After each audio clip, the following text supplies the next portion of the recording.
નમસ્કાર, આપ જોઈ રહ્યા છો નેશન પ્લસ ન્યૂઝ. હું છું આપની સાથે હિરલ પંડ્યા. વડોદરા જિલ્લામાં સ્થાનિક સ્વરાજ્યની ચૂંટણીને લઈને પોલીસ દ્વારા સઘન ચેકિંગ હાથ ધરવામાં આવ્યું છે.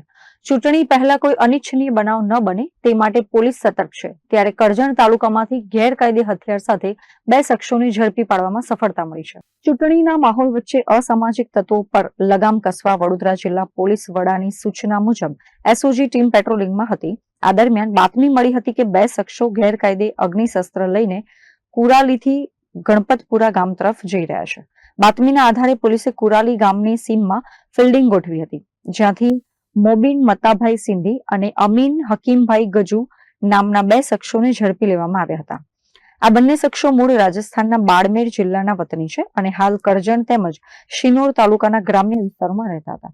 પોલીસે તેમની પાસેથી દેશી હાથ બનાવટનો તમંચો અને મોબાઈલ ફોન સહિતનો મુદ્દામાલ કબજે કર્યો હતો. બંને શખ્સો આ હથિયાર ક્યાંથી લાવ્યા હતા અને ચૂંટણી ટાણે આ હથિયારનો શું ઉપયોગ કરવાનો હતો, પોલીસ હવે આ દિશામાં તપાસ શરૂ કરી રહી છે. Bureau report, nation plus news, Vadodara.